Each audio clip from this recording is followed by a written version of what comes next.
आपसे बातचीत करना चाहूंगी प्रशांत जी। आज बच्चे फॉरेन क्यों जाते हैं एमबीबीएस की पढ़ाई करने के लिए?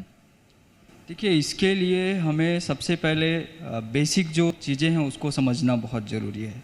तो इसमें सबसे बेसिक चीज़ जो आता है वो डिमांड एंड सप्लाई के बीच में जो गैप है। जैसे कि मैं इस साल की बात करूं तो लगभग 23 लाख स्टूडेंट नीट के एग्ज़ाम में अपीयर किए थे।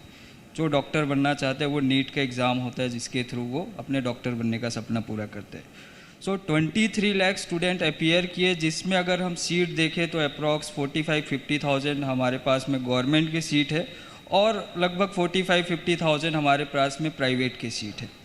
सो गवर्नमेंट कॉलेज में ऑलमोस्ट हर कोई 4-5 लाख रुपया पूरा खर्चा आता है, तो मैक्सिमम लोग अफोर्ड कर सकते हैं। और कुछ प्राइवेट कॉलेजेस है जिसमें मिनिमम हम देखें बजट तो 45-50 लाख 60 लाख तक का बजट जाता है। वो एक मिडिल क्लास फैमिली के लिए अफोर्ड कर पाना मुश्किल होता है। और फिर डीम्ड कॉलेज या एनआरआई सीट की बात करें तो वो करोड़्स में जो है वो चले जाता है।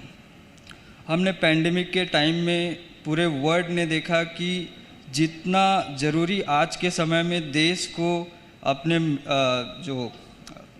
जो हम बोले कि मिलिट्री पावर या इसको स्ट्रॉन्ग करना ज़रूरी है, उतना ही स्ट्रॉन्ग आज के समय में हेल्थ केयर को भी मजबूत करना ज़रूरी है। ये हमने सभी ने पैंडेमिक के दौरान में जो है वो महसूस किया।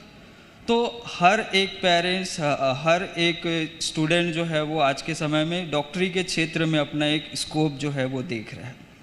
सो जो बच्चे यहाँ पे जिन बच्चों को सीट मिल जाता है उनके लिए तो ठीक है, बट जिन बच्चों को सीट नहीं मिल पाता और जिनका बजट उस लेवल पे नहीं है, तो वैसे बच्चे फॉरेन कंट्री जाके 20 लाख 25 लाख रुपए में अपना पूरा कोर्स कंप्लीट करके आके भारत में प्रैक्टिस कर सकते हैं या वर्ल्ड वाइड कहीं पे भी जो है वो प्रैक्टिस कर सकते हैं। लेकिन सर ऐसा भी होता है बहुत बार कि जब फॉरेन से बच्चे आते हैं तो वो एग्ज़ाम क्लियर करने में उन्हें समस्या होती है, उसके लिए भी कुछ सुझाव हैं क्या आपके पास? सर मैम बिल्कुल, इसमें क्या होता था कि पहले जो गवर्नमेंट का रूल था उसमें कोई एलिजिबिलिटी क्राइटेरिया वो नहीं था। मतलब बच्चे 12th पास करके डायरेक्ट फॉरेन चले जाते थे। 2018 में फिर गवर्नमेंट ने इस चीज़ को रियलाइज़ किया, फिर उन्होंने नीट क्वालिफाई होना कंपलसरी कर दिए। तो अभी जो बच्चे आ रहे हैं उसमें लास्ट ईयर लगभग 40-45% जो है वो रिज़ल्ट आया था।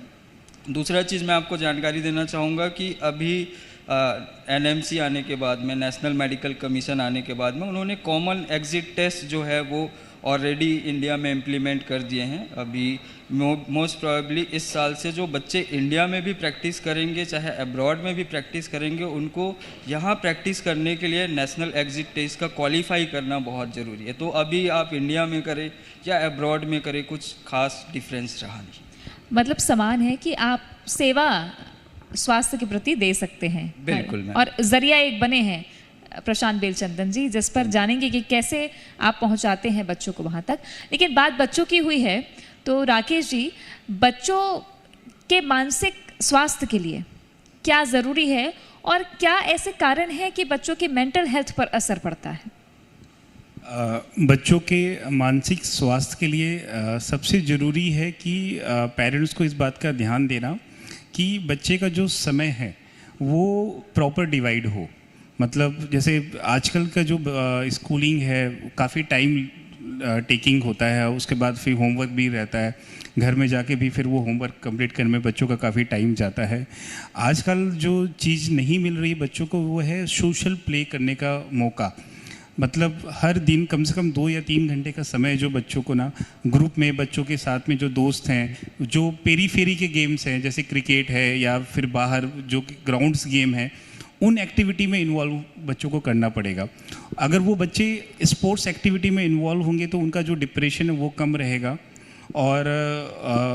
और ये एक सबसे बड़ा रीज़न है कि बच्चे मोबाइल जब से आने लगा है, मोबाइल की वजह से ज़्यादातर सब समय जो है, और कोविड के समय भी हमने देखा कि जब बाहर नहीं निकल पाए तब ज़्यादातर समय बच्चों ने मोबाइल पे बिताया और उससे उनकी वो आदत बन गई और लोगों से इंटरेक्शन करने की जो आदतें हैं वो कम हुई।